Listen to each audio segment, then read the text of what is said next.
দেশে জ্বালানির নিরবচ্ছিন্ন সরবরাহ বজায় রাখতে আমদানি কার্যক্রম জোরদার করেছে সরকার। এর অংশ হিসেবে চলতি মে মাসে চট্টগ্রাম বন্দরে মোট 14টি তেলবাহী জাহাজ পৌঁছেছে।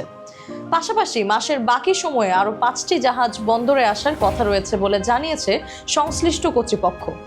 বাংলাদেশ পেট্রোলিয়াম কর্পোরেশনের বিপিসি তথ্য অনুযায়ী মে মাসে আগত ও আগমনের অপেক্ষায় থাকা মোট 19টি জাহাজে বিপুল পরিমাণ জ্বালানি তেল রয়েছে। এর মধ্যে রয়েছে 3,85,000 metric ton diesel, 67,000 ton jet fuel, 26,500 ton octane এবং 75,000 টন ফার্নেস অয়েল।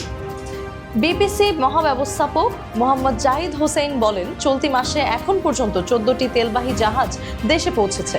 এছাড়া মে মাসের অবশিষ্ট সময়ে আরও 5টি জাহাজ চট্টগ্রাম বন্দরে নোঙর করবে বলে আশা করা হচ্ছে।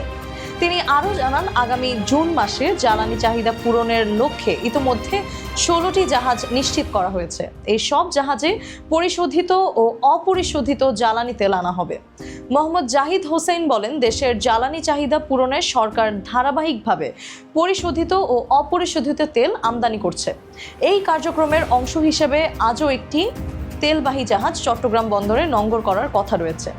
বিপিসি জানিয়েছে, চলতি মাসে ডিজেল, জেট ফুয়েল, অকটেন ও অপরিশোধিত তেলবাহী বিভিন্ন জাহাজ চট্টগ্রামে এসেছে। জ্বালানি তেল আমদানির এ কার্যক্রম সরকার ও বিপিসির নিয়মিত প্রক্রিয়ার অংশ। একইভাবে আগামী জুন মাসের জন্য 16টি জাহাজ নিশ্চিত করা হয়েছে। এতে দেশে পর্যাপ্ত জ্বালানি মজুত রয়েছে বলে জানিয়েছে সংস্থাটি।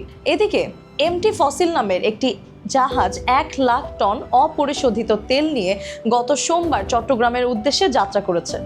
বাংলাদেশ শিপিং কর্পোরেশনের ব্যবস্থাপনা পরিচালক কমডোর মাহমুদুল মালেক বলেন, সবকিছু পরিকল্পনা অনুযায়ী এগোলে অপরিশোধিত তেলবাহী জাহাজটি আগামী 23 মে চট্টগ্রাম বন্দরে পৌঁছাবে।